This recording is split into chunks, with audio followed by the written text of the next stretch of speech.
Comes the other way, steps for three, and hit it. Jason Lawheads gives the Spartans a 5-4 lead. Back comes Illyria up top on the inbound. Flips it left side to Lawhead. He'll launch another three and hit it. Jason Lawhead with an NBA three on that one. Gives it deep in the corner to Lawhead for three, and he hit another one. Lawhead with 9 Hey, welcome to Lawheads Court. I'm live. Maybe that's what I'll call the show. Lawheads Court Live. It's basically rebranded. It's the second episode of the live YouTube version, which I'm having fun with. Even though there's no viewers right now and there won't be for a while, I'm growing it organically. Grassroots movement. It's episode 2. And I'm glad to be here. I'm in my blurred kitchen. My wife, if you weren't with me for episode 1, my wife made me blur because she's like, could you put another background? Because there's a scuff from the chair on the wall here. I'm like, that's because we rent. Yeah. So I'm like, well, there's this blur option I could do. She's like, hey, I'm like, all the other backgrounds stink. So this is the easiest, best place for me to do the show. I'm wearing earphones. Headphones, whatever. I wouldn't even need them really.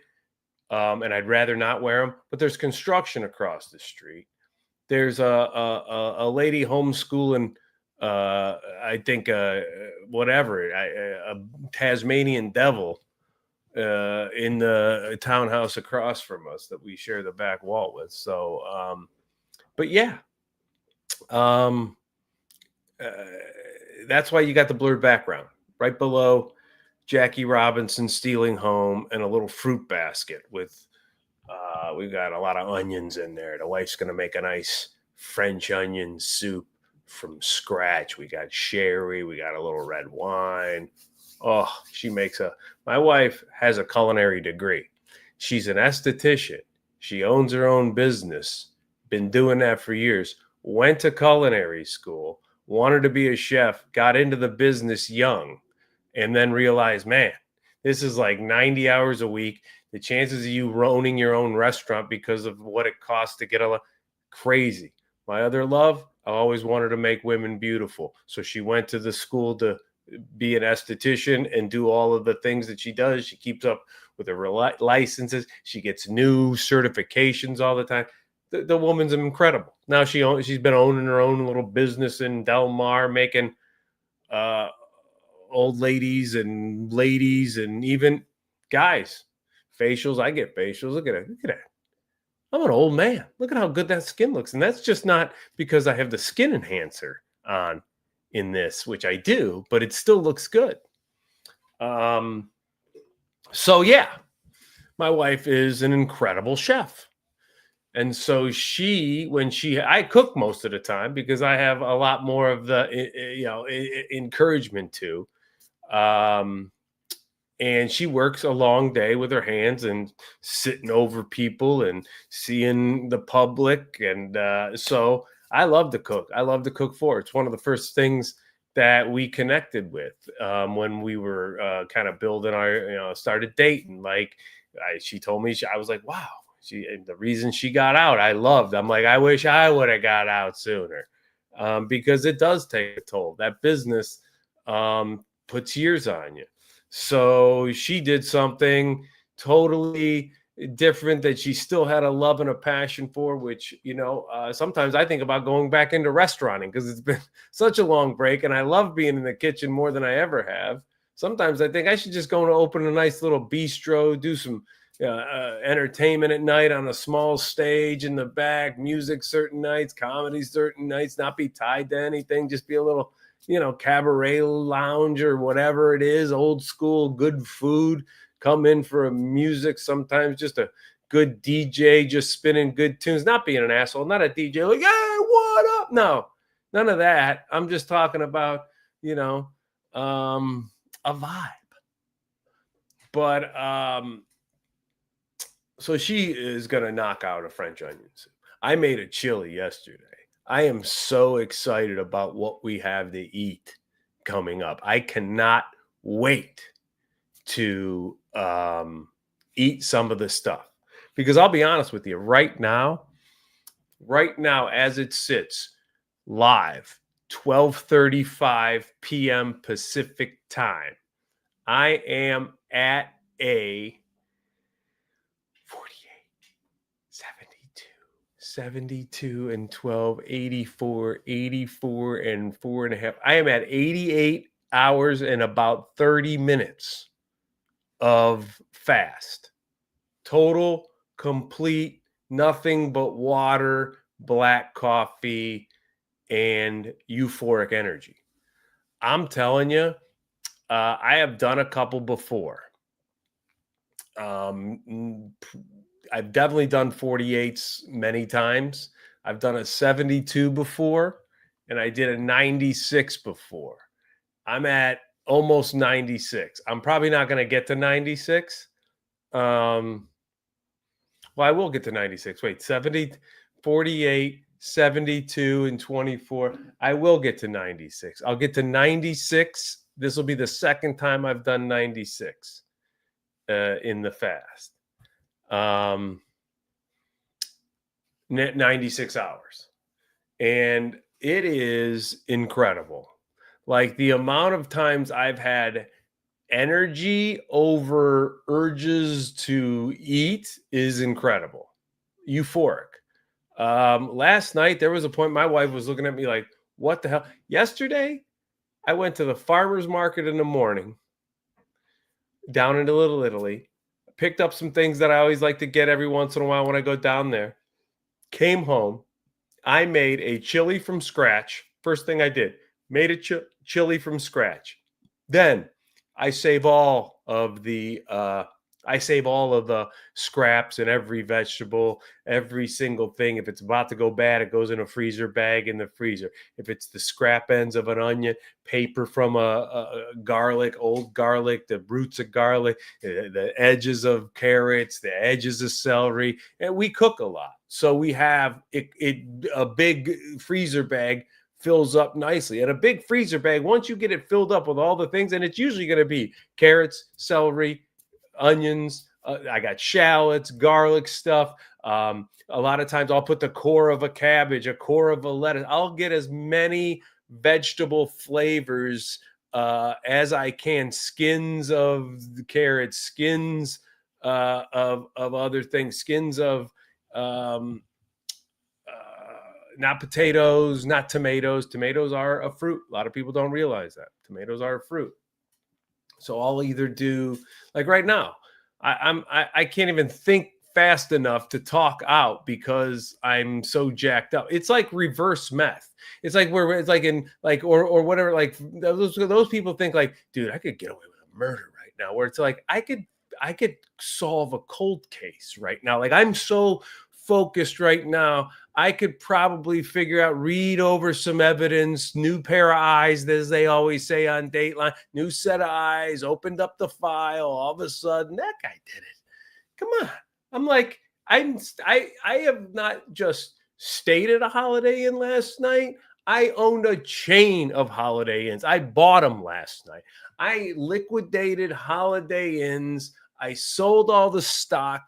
I made $1 million. That's how I feel right now on 96 hours going on, 88 and a half, going to get 96. And when I get to 96, I'm going to have the best meal. I've already got it laid out. You like to start with stuff that's good for you. I got a whole food plant-based chili I made. Mushroom-based is the kind of the meat texture. I put it, cooked it, cooled it, put it through the food processor, some soy chorizo, tomatoes, organic tomatoes, tomato paste, black beans, corn, celery, so much good stuff in that chili that I can't wait. I'm going to have a nice big bowl of that. My wife made me an incredible egg salad, perfect hard-boiled eggs. I can't wait. That's sitting in there. Got a little brioche bread that I made to put that on. I'm going to have some coleslaw that I made at home yesterday. Coleslaw. Some fresh coleslaw, homegrown. little bit of that, some pretzels, those dots, little pretzels, little side of, and that's going to be my first meal to break the fast. I cannot wait to eat that meal. And so what I'm going to start doing now is the first 4 days of every month, starting on that Monday, wherever that Monday falls, I'm just doing a 96-hour fast and cleaning out. I've been doing 48-hour fast basically every week, really every week, every Tuesday, Monday night dinner to Wednesday night dinner. That's kind of what I've been doing. Even if I've been on the road, I've been obeying that strictly. And so that's always been just a good refresher. It's kept the weight off. It's kept the energy up. It's kept the inflammation down. But this is game changing. I mean, I feel like I've done deep stretching and I haven't even stretched much at all. Like I've stretched, but not like, I feel like I've done, that's how like just flexible and pain-free any little joints are right now. So like I said, it is reverse. It's reverse meth is what it is. It's it's hard to do but when you first break through a 48-hour one and you prove to yourself you can do it, it's all about discipline. And it's just all about, hey, I put on a lot of like the kind of the Stoic stuff, the Aurelius, the Seneca type of stuff, and some great music that I love to listen to all the time. My rotations of music that makes me feel good. I try to get creative, do some editing in my stand-ups, send out some emails, and get a lot of exercise in when I can. A lot of push-ups, a lot of planks, a lot of pull-ups. So that's where I'm kind of just staying right now. I've been there for a couple of years now, a little over a couple of years, and I've just stayed kind of at that weight and discipline. And every once in a while, I'll go on a road trip to Cleveland, week or two on the road, and I see myself, I get a little puffy. Like at the end of it, I've had some drinks, I've maybe eaten a little bit. I've still done my Tuesday fast, but it's all like you can't outwork diet. It just, there ain't no way. So you cannot outwork diet. Somebody said that, and they're so true. You could go to the gym all you want. You can run all you want. But if you're eating bad, you ain't outworking that. That stuff is still going to go to where it goes, and it's going to create inflammation. It's going to create soreness. It's going to create bad sleep. I'm sleeping better, since I've done all of that.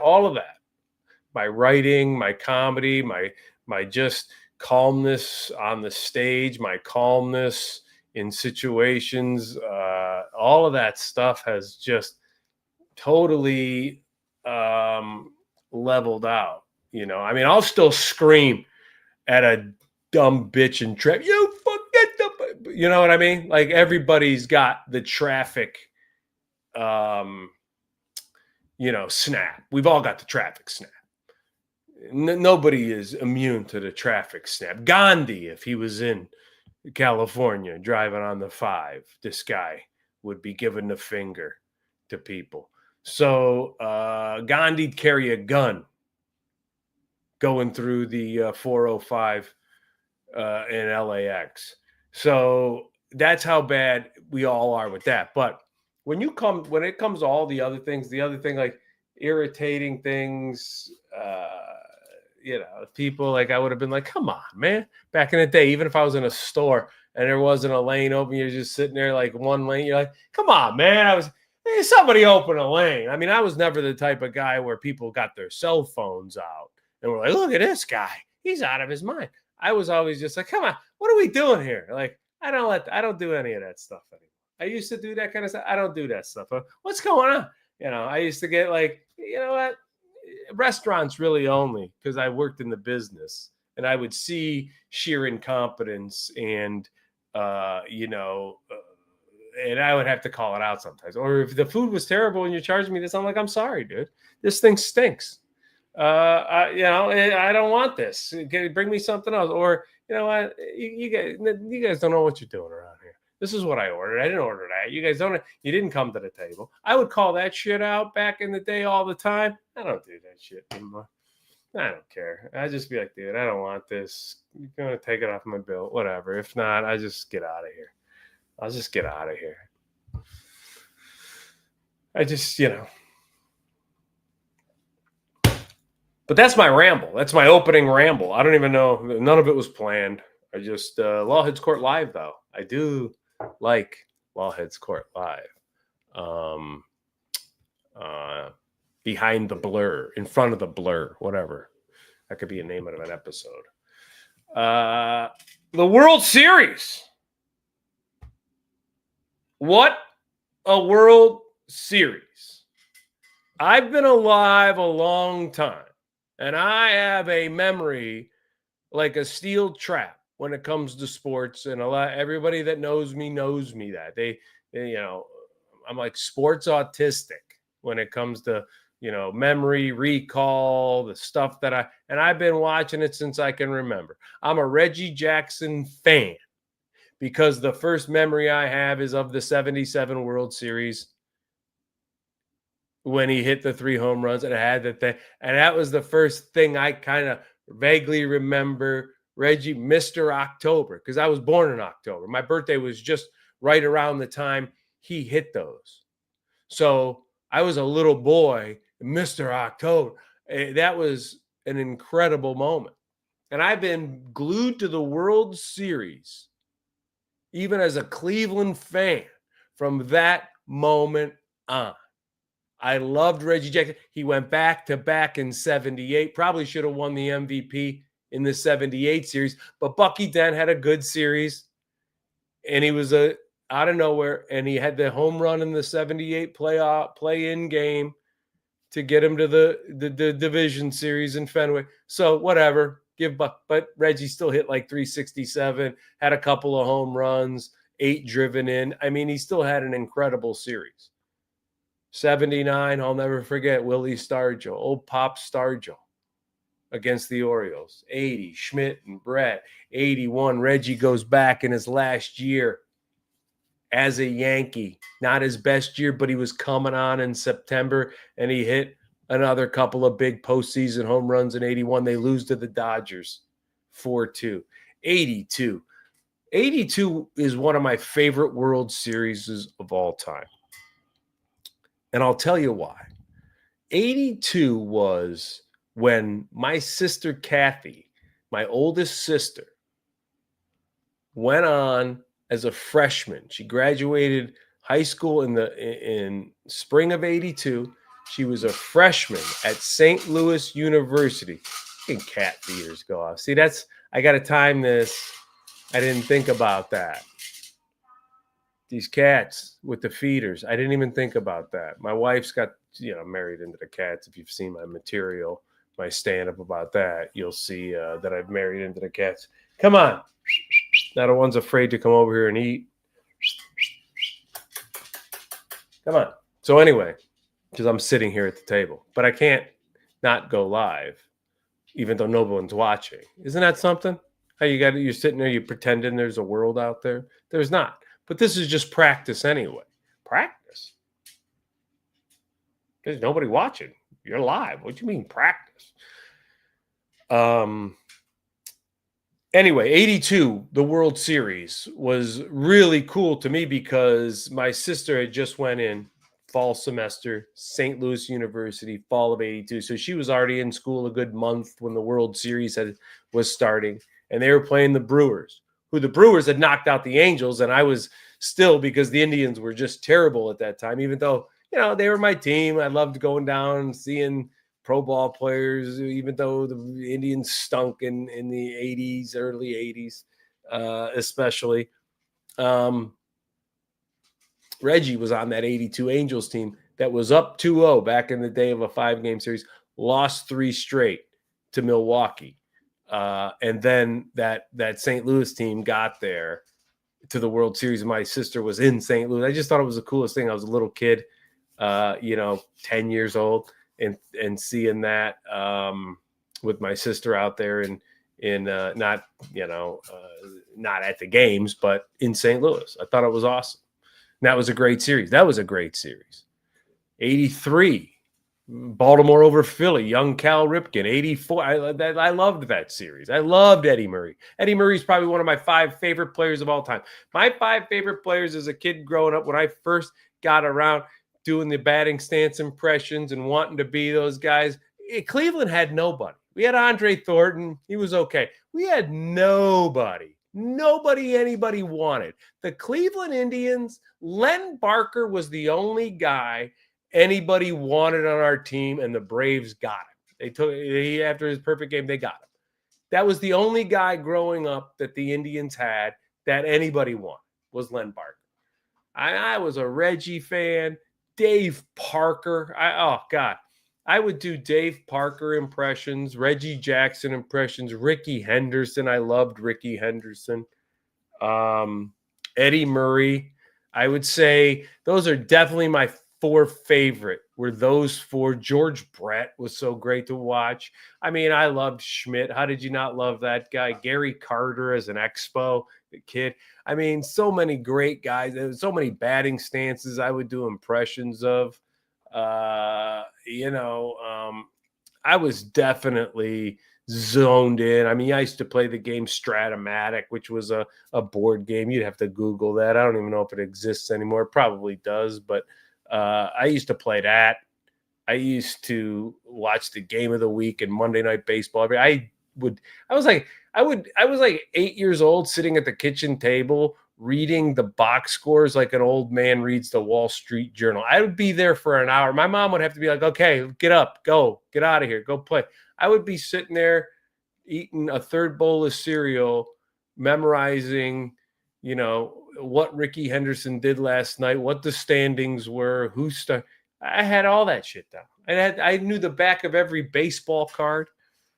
And so 84, incredible World Series, Kirk Gibson, the drama. It wasn't a close World Series, but it had a lot of moments. Tigers were an awesome team that year. 85,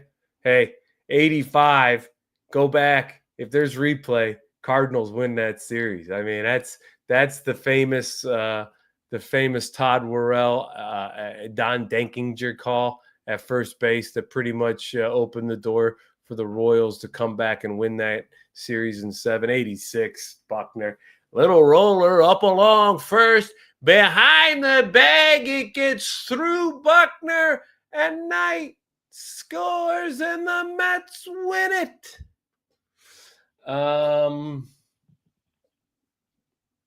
87, Kirby Puckett, the Twins. Well, what do they call those guys? I forget what they had a nickname for them, because they had some hitters. What was the Bruise Brothers, I think it was, which was Brunansky, Herbeck, and Gaetti, and then they had Kirby Puckett. I mean, they had unbelievable baseball teams. Bert Blyleven, Frank Viola. Those were the days when Chris Berman was just at his peak of nicknames. Bert Be Home Blyleven. Frank 101 Strings Viola. I mean, unbelievable. But the World Series, this year, I could go on, but I'm just kind of stopping at the childhood memories. 88 was like the last great. Gibson, A's, and then 89. I'm an older guy, and I still love them, but I don't have that, like, just sitting so close to the TV, wide-eyed, looking up at the World Series. Those days are gone by the time 89, 90, 91 roll around. But I did love those Blue Jays teams. In 91, 92, man, how do you not love? They were stacked. You talk about, the Dodgers being stacked. Those Blue Jays teams were stacked. They even had Ricky Henderson one of those years. Dave Stewart came from Oakland after, unbelievable. Jack Morris. They had so many guys. Paul Molitor, Olerud flirted with 400, Joe Carter, Robbie Alomar. I mean, it was unbelievable. And I think one of the years, Pat Borders won the series MVP. That's also the great thing. What I love about the World Series, probably more than anything. Look, If you win the NBA title, 99.9% chance your best or one of your two best players. Now every team has to have a big two, big three. So even if LeBron is on a team, there's still a Kyrie or, maybe a Kevin Love who we'll say and that's being generous, but LeBron, Dwayne Wade, Chris Bosh, like 99% chance one of those three guys, you're not winning the title if they don't win Series MVP. Iguodala in 2015 is very, very, very rare. Iguodala 2015 winning it for Golden State. Cedric Maxwell 1981 winning it for Boston. But outside of that, it's always the 5 Laker titles in the 80s. Magic won 3, Kareem won 1, Worthy won 1. Top 3 players, top two, top 3 players. Top player won it 3 times. Bird, 3 titles, 2 series MVPs. Jordan won the series MVP every single title. Series MVP, either Shaq or Kobe in LA. Either Duncan, Ginobili, or Parker, I believe. No outlier, unless I'm remembering wrong. One MVP. But in baseball, it happens all the time. Baseball, Pat Borders has won it. Rick Dempsey has won it. So many outliers. When you go back and look at World Series MVPs, Mickey Hatcher won, almost won it in '88. Oral Hershiser won it. But there are World Series MVPs that you're like, oh, who's that guy? I've never even heard of that guy. Sprinkled all through the history. Now, obviously, many, many great players have won World Series MVP that have been Hall of Famers and guys that you would look at. But usually, if it's the NFL Super Bowl, outliers once in a while, guy could have a big game, no doubt. DB could come out of nowhere. Guy that you didn't know, no doubt. It can happen, and it happens probably a little less often than baseball. But basketball, mainly, if one of your top 2-3 guys didn't win, I agree, Stock. I mean, but they're never going to. It's only happened. Jerry West is the only guy to win the Finals MVP on a losing team, and that was in the 70s. They're just not going to do that anymore. LeBron should have won. He was the most valuable player in the sense that the Cavs even won 2 games in that series against that team. Sure, and had to throw Golden State they had to adjust every way. I mean, Iguodala had to go from the bench to starting in game 4. They had to switch all kinds of matchups, move Harrison Barnes around. So, I'm just saying, like, baseball, Yamamoto, what a World Series MVP that was. On a team with, Ohtani and Freeman and Betts, and the way Teoscar Hernandez, a player like that, has just been playing over the last couple of years. The fact that these guys are in there with the ability to just have the type of World Series, especially over 7 games, it's incredible that he was able to go out there and do that after 100 pitches. I mean, that's incredible. He led the series in every stat, and Iguodala gets credit for stopping him. That's funny. Stock, you're not gonna let that one go, are you? 10 years later, you're not gonna let that one go. But they had to bring in, and then you're right. I mean, to really beat LeBron, they had to bring in Durant, who becomes Finals MVP. Who is, walks to it. Another star player. It's always star player. Yamamoto was amazing. I mean, the Dodgers, and I said last week I did my first one of these. I'm going to do them every week, but last week I did this when it was going into game 6 and game 7. And I said, look, if the Dodgers win game 6, they're hard to bet against. And even as the win probability got to 90 some percent for Toronto late in that game 7, the Dodgers still won. That's why I felt like the Blue Jays had to win that thing in 6 and get it over with, because if you give them a game 7, not that they weren't capable of winning or going and busting their bats out and having a barrage of runs scored, that you don't want to have to bet against that kind of talent all over the roster for one game to win it all. And that showed its head right there. Bringing Durant also allowed them to have an easier path to the finals, so they weren't beat up. Of course. I mean, there was no doubt. And by the time Durant arrived in Golden State, Love was not the player he was in Cleveland. And, Kyrie wasn't even around for that second one. I mean, the second Durant title, Kyrie was already gone. So the fact that the Cavs were even able to get there in 2018, with what LeBron did, let's not lie. LeBron's greatest time of his career is the beginning of Miami and the end of second half of Cleveland. That window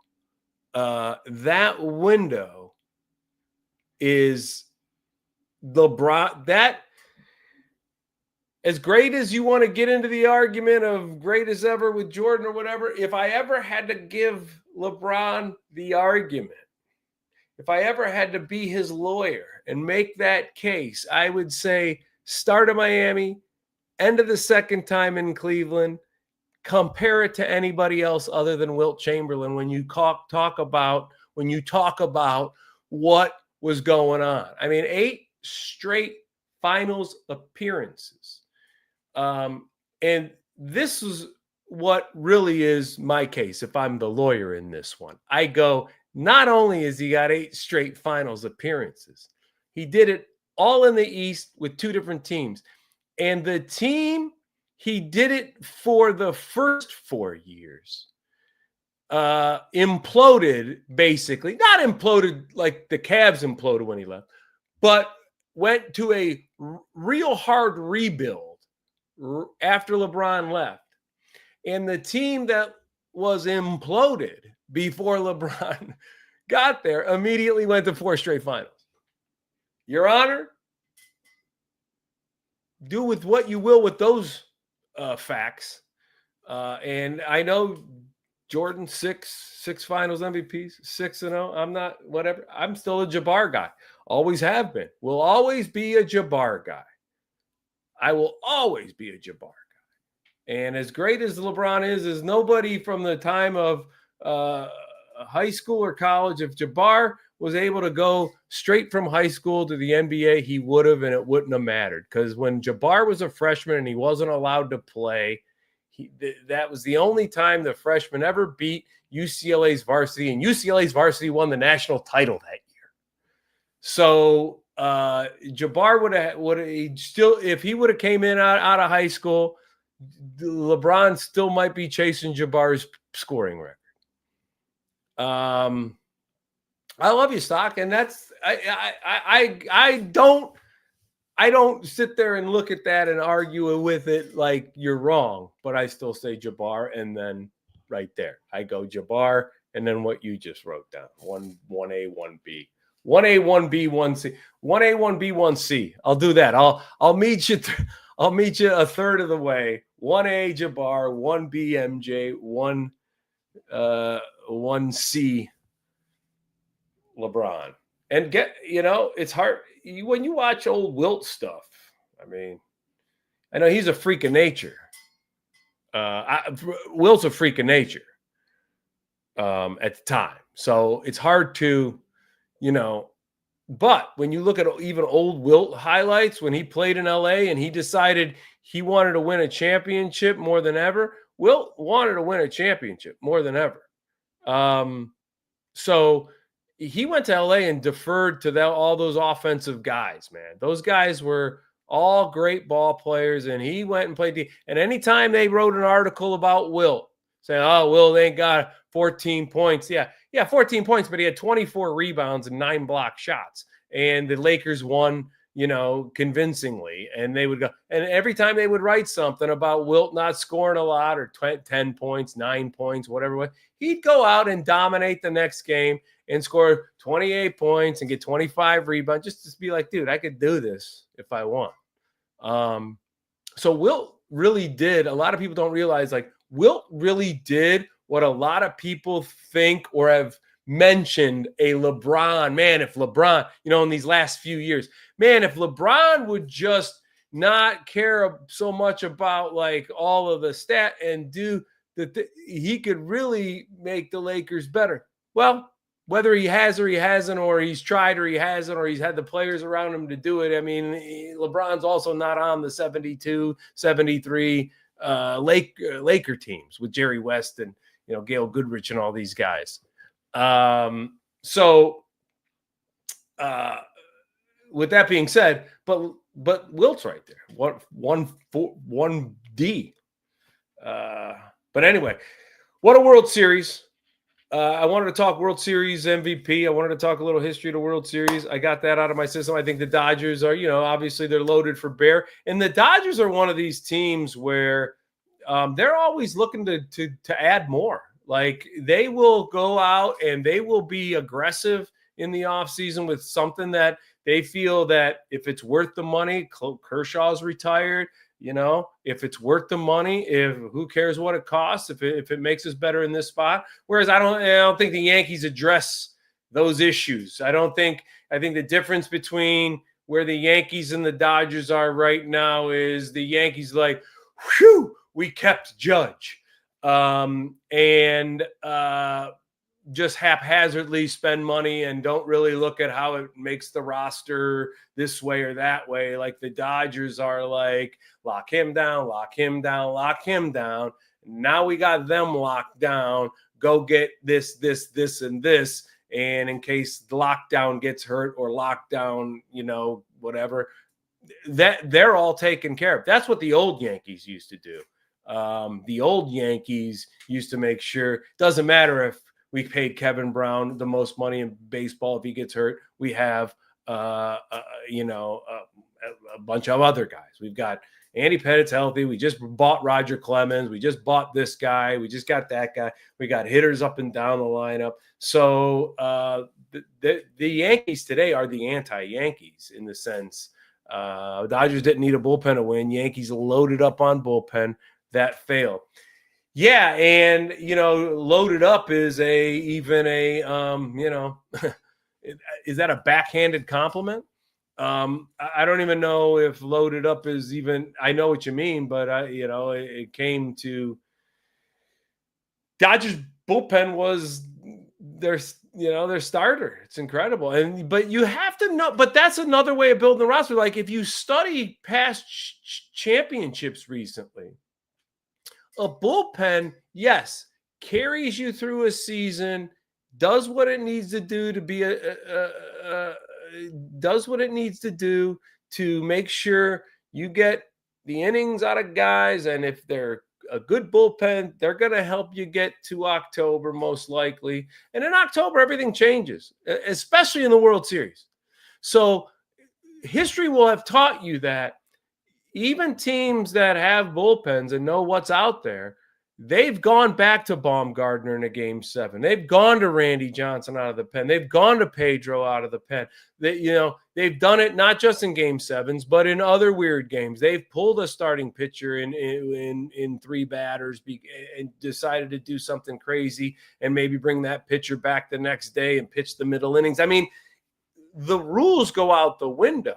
So what the Yankees didn't do was financially loaded. Yeah, well, I mean, of course. But, you still got to put a team that can win the World Series. Blue Jays had a great baseball team. That's a great baseball team that didn't win the World Series. 6-man rotation is the future, allows you to use starting pitchers in playoffs. It could be. I mean, 6-man rotation at times, maybe later in the season to get yourself used to it. I mean, they're going to have to expand roster spots. I think what they should do is this. I think they should, Guards of the North. I think they should. I think what baseball should do is go back to the old extra innings rule. Okay, because it's stupid. Why are you playing 30 extra inning games in the regular season and then none of those games look anything like what you're going to do? Here's what baseball should do. Baseball should expand the roster, the regular season roster, to 4 to 5 more men that are only eligible if the game goes into extra innings. And you can option these guys so they can get a taste. They could be up for 2 or 3 weeks, playing a few extra inning games if that's what it takes. Move them around from the minor leagues. And these guys are only active when the game goes into the extra innings. And then you could have that. It's like a bullpen for a bullpen. And then you could have that. You could have that in the postseason as well. You can have if this thing goes 18 or 21 innings, there's 5 bodies, 3 pitchers, 2 position players, whatever you want, 2 position players, 3 pitchers, whatever you think is the better, it's like when they have to guess in Wheel of Fortune, like RSTLNE, I'll have that. And then whatever my vowel is. So if you want 4 pitchers and 1 position player, do it. Well, expand the roster to shorten the season. They're never going to shorten the season. I mean, the league that needs to shorten the season more than any league is the NBA. Never do it. Baseball probably second. Never do it. He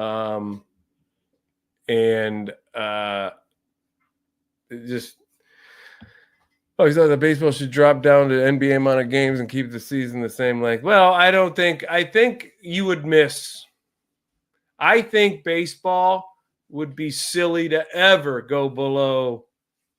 If they ever did shorten it, I believe they'd be silly to go below 154. I think the general public, as much as you might say, 100 baseball games would be great, you'd miss the entirety of a season. You'd miss what that feels like. You'd miss being able to just say, you know what? It's an August day. Let's go down to the ball yard. There's home games. You'd miss the amount of home games there would be in Cleveland. You'd miss a day game on a Wednesday when you have a chance to just like all of those little things. That's what makes baseball stand out over the other 2 sports. Sunday's cool if you like to really weekend warrior that thing.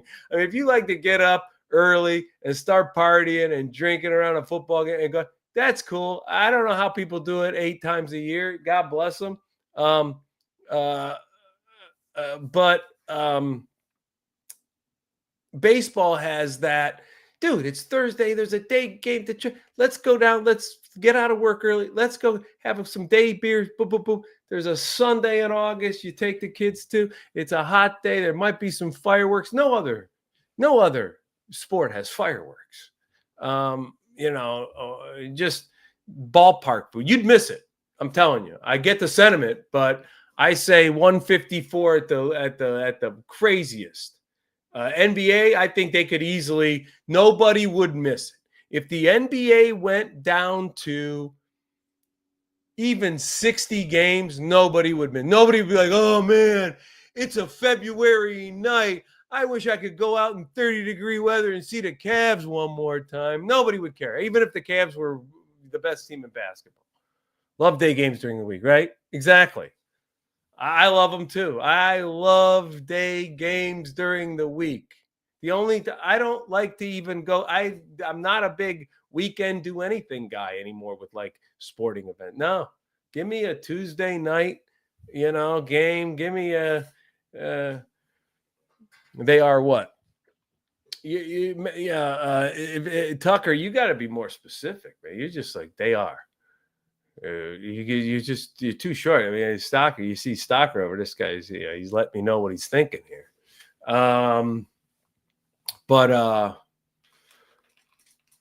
That's my 2 cents on like the season. The NFL, whatever, 16, 17, it doesn't really matter. I mean, if they go 18, I think they're pushing themselves. Cavs are the best team in the NBA. Well, I mean, I don't know about the Cavs being the best team in the NBA. I don't know about that. They have the makings to be a contender. That's for sure. I don't think that right now you could say that they're the best team in the NBA. I think Oklahoma City is the defending champs, and they just lost, I think, their first game. But, the East is not something that is, the NBA in general right now isn't anything that is, watch out for them. I mean, there's some years in the NBA where it's like, well, I don't know. I mean, they're the best team in the, when a few years ago, it looked like there was that run where it was like, I mean, can anybody in the East beat Milwaukee? Like, and then it was Boston, Milwaukee's like, out of those two, nobody's good enough to even challenge those two. And then years before in the West, obviously Golden State in the West. And then, man, can anybody even beat this team or that team? And now across the board, other than maybe some teams being scared of OKC in the West, I think it's nobody has any of that cachet. Obviously, OKC's the ring holder, and they've got a good depth of talent, and it's young. And now that young talent has tasted that victory, and they're probably pretty excited about their chances to repeat and pretty energetic about it. Houston is a good team. I put a future on Houston winning it all. Flyer, whatever. I take a little future flyers, $50, $40, whatever. If they come in nice. But Houston's got a good team. I think the East will shake out. I think things in the East don't even look like how they're going to look. When you look at standings, I don't think the East right now looks like it's going to look in February. I think there'll be some team. Obviously, I think winning percentages and standings will severely change. The West right now, it's going to be interesting to see if this Laker team holds up. But Luka looks like he's in great shape. JJ Redick is really kind of, I mean, maybe he learned a lot from last year, being like, welcome to the big league, son. But he's energetic. He's enthused. The team seems to respond to his kind of like almost high school style of coaching. And so who knows? I mean, the Lakers could be formidable in the West because the West is finally come back to them a little bit. The West has, I guess, come back to the field, whereas a few years ago, LA was so far away. The way Denver was playing and the depth that they had, they've lost some players. Where the Mavericks were when they had Luka and Kyrie, and that setup, they've fallen off the charts. Houston has risen up a little bit, and they're a nice young team, no doubt. But LA now with Ayton, Austin Reeves really becoming a great ball player. Portland, yeah, I mean, hey, they handed OKC their first loss. There's gonna be some teams. Orlando's kind of like an Eastern Conference Portland. That's why I like teams that could change in the standings a little bit.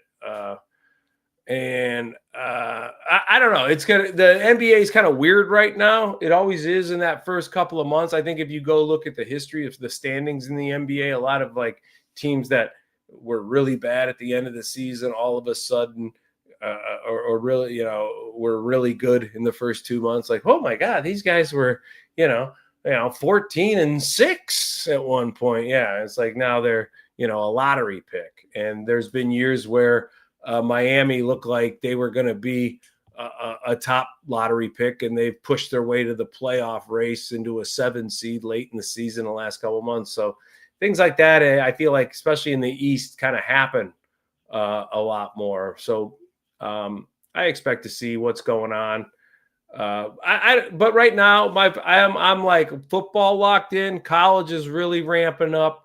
The NFL is ramping up. I watch the cast. I appreciate the NBA. It's exciting right out of the block. Then it kind of hits a little latent period through December. Yeah, I mean, look, injuries, personnel changes, trades at the deadline that work, that don't work.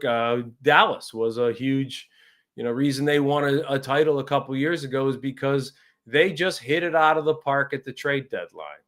Or they didn't win it. They went to the finals, won the West. They hit it out of the park at the trade deadline. And they were a 5 seed. They were, I think, a 7 seed when they went to the trade deadline, ended at a 5 seed in a tough Western Conference and buzzed through it.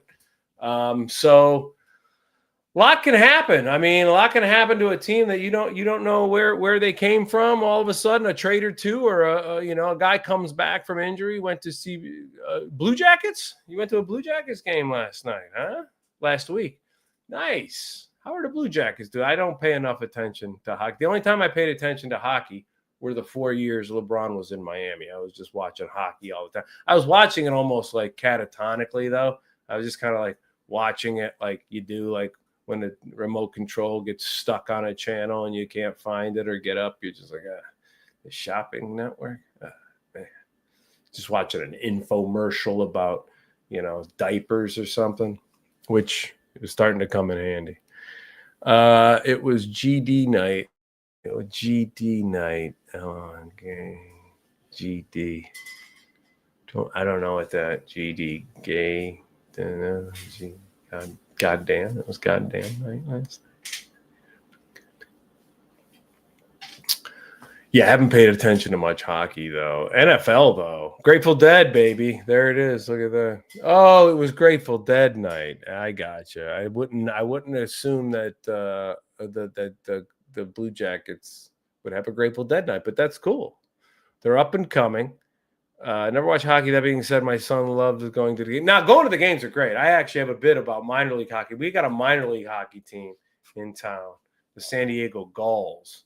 And I love going to that, and going to the hockey games. Incredible. My dad actually took us when we were kids.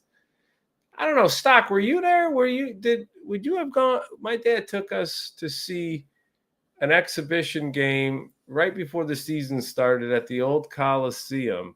I saw Lemieux for the Penguins play Gretzky for the Kings as a kid. That's when I look back at all the coolest things I've seen in sports. I'm like, dude, I saw that game. That was until I was in my 20s. That was the first hockey game and only hockey game I'd ever seen in my life. I had never seen a hockey game before, nor I had seen one since till much later on in life. I think the next time I went to a real hockey game was when the Cleveland first got their minor league team, whatever they are. Were they the Monster? Are they still the Monsters? What are they? I don't even know what they are, but what Lumberjacks? Was that the name of the team? No, you weren't at that one? Okay, because I remember I think I was able to invite a friend, and I took somebody, but that would have been around 7th or 8th. That would have been 8th grade, probably 8th or 9th grade. Maybe, I don't know. But yeah, that was at Rich. I mean, we had great seats too. My dad got them from somebody, and it was like a Sunday afternoon in late October, and the season, they were just about to start the season. It was the last Lumberjacks, now Monsters. It was the last exhibition game of the season, which is kind of cool. My dad saw Babe Ruth, which is wild. My dad, when he was 9 years old, They would go down to the stadium all the time. And it was the year that the Indians won in the World Series, 48. My dad and his father, my grandfather, were down, and it was the last year Babe Ruth was alive. In his last year of life, they used to send him around to ballparks dressed up. He was frail, dying of cancer. And he did this for a couple years, I think like 46, 47, 48, a little bit of 48 before he died. But he would go around and he would stand at the grass around the infield near pitcher's mound. And they would have a couple of buckets of balls. And like a couple hours before the games, he would tour ballparks. And with a fungo bat, he would just hit balls up in and around the stadium. And he would just circle around pitcher's mound. And he would just, boom, he would just hit balls until he ran out of balls and people would get souvenirs. My dad didn't get a ball, but my dad saw Babe Ruth in the flesh, which is pretty wild, that old Cleveland Stadium. Think about that. That's incredible. Like those, because those are like the, that's like the icons of the sport, like seeing Gretzky on the ice playing in the NHL is as equal to seeing Ruth, seeing, being up closer, seeing Jim Brown play, seeing, Chamberlain, or that's what that's about. So that was kind of cool. That's the only real hockey memory I have. But the Browns stink, and they play a team that may have they've been lucky lately. The Browns actually have the sad part is they're 2-6, and they've had a favorable schedule in of late. New England, yeah, they're first place. They're fine. They're good. They're not great. They're being coached great. They're playing. I need to talk to my wife's great grandfather. He used to watch games at Old League Park. Yeah, man, I would have loved that. My dad isn't old enough to have gone to League Park, but that would have been cool to be able to even just see one of those old games. He used to come back every once in a while and still play a game or two there all the time, even when they officially moved into Cleveland Stadium, I think sometime in 39 or 40. I can't remember the year, but I think it was like 39 or 40. They eventually officially moved into Cleveland Stadium. Yeah, man, just, the Browns, he was awesome to talk to. I bet he was, man. Saw Madonna in 85 on Fight Like a Virgin tour. Bruce Springsteen. Yeah, at the old stadium, dude. Yeah, and it's just a different Browns. Like we're going to have seen pretty soon the third Browns stadium of our life. And it's going to look nothing like it. That team is nothing like, and the environment will be nothing like. It will literally just, they might as well, how the Guardians changed their name? The Browns just might as well change it. Like, it isn't them. Like, the Guardians are more the Indians than these Browns are the old Browns. They might as well just change it. Start fresh. You're going into some, like, condo-looking complex, whatever it is. I don't care how cool it's going to be for concerts and how good. Great. Awesome. Cleveland isn't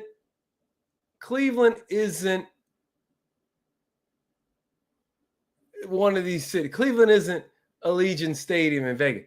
Cleveland isn't Vegas. Cleveland isn't SoFi in LA. Cleveland isn't Jerry Worlds in a city like Dallas. Cleveland isn't these things. Their fans aren't that. And I get it's pretty and it's going to have, this, and it'll be an outdoor concert for small concerts. And maybe we'll get a Super Bowl. You didn't get a Super Bowl. Enough hotel. There isn't enough hotels and infrastructure. Hopkins Airport is a military base at best. It's like a small military base. They ain't getting no Super Bowl. Brook Park Road Trip. Now, exactly. Let me tell you something. when that Browns stay, and you know what? They're going to be popping off early because you know how many people are going to leave in the third quarter? Lots of them. You know, people are going to be like, you know what? I can't watch this anymore, and also still pay these stadium prices. Let's leave at halftime, and then go hit because there's they got $3 you call it or whatever. Jello shots for $1. Exactly. Those strip clubs are going to be jumping, and then all the people that are just like the outliers, pre and post game. Yeah, exactly. They'll be like, imagine that the stripper that's got to work the 8 a.m. shift. They could advertise that. Come to a real tailgate party, fellas. $20 lap dances, no doubt, man. They might even have that's what they should do actually at that stadium. They should just have stripper poles, just like that's like how local breweries will have concession stands. The local strip clubs should have just like little places in the stadium. It's a state of the art, brand new. I mean, Allegiant Stadium, they got DJ booths, they got nightclubs in there. I mean, why not? Let's just have the strip club in there, right? Browns down 30-0. This drive is sponsored by Crazy Horse. You can see Crazy Horse. You can get $20 lap dances down on Concourse B. Crazy Horse Saloon. Bringing the finest young ladies to Brownstown. 30-0 Steelers. Here we go, third quarter. That's what's going to be going on. Don't forget, next week, Kenny Chesney's here. Kenny Chesney's here at Allegiant Stadium. A strip club in the stadium would be great. Why not?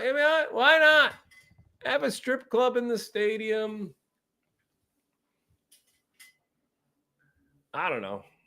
I've been on this thing over an hour. This live stuff's fun, even with a couple people. I'm building it, grassroots. I'm building it organic. Going week to week. Just having fun with it. But yeah, man, I mean, that's about it. NBA, World Series, NFL. We talked a little bit about hockey and cat feeder went up. I still haven't figured out why Put-in-Bay doesn't have a strip club. Well, I think the people that live at Put-in-Bay probably have something to say about that. I just randomly saw in my feed. Yeah, I'm just going to start doing this, man. I just was, I've been wanting to go back into the podcast, but I don't want to have to do all of the bullshit. And actually, Jimmy Tucker, that's there on Madhouse Bar Talk, is, I'd been thinking about it. And then I did an interview with him, and he was going live, and he's like, yeah. And I had a young guy, a while back that's been helping me kind of with clips and different things. He's like, dude, just go live, man. It'll eventually, you keep doing it, the algorithm of it, you don't have to do any of the other stuff. I figured out how to be dangerous enough here. If I want to, like, I could put, I could just right now, I could just play my opening song right here if I wanted to. The other way, steps for three and hit it. See how that goes? Like, I could just. That's the song to the audio podcast that I did for a long time. So I'm thinking about actually changing it now that it dawned on me earlier today. I was like, maybe I'll just call it Lawheads Court Live. Kelly should have a strip club. Well, yeah, I mean, it's the residents. They'll never get it. It's just these are people that, they want a peaceful existence. If some rowdy bars on a certain street are doing their thing to boost the economy, great. Like and subscribe, man. But I forgot what we were talking about. That's the only thing I got to get used to. I got to get used to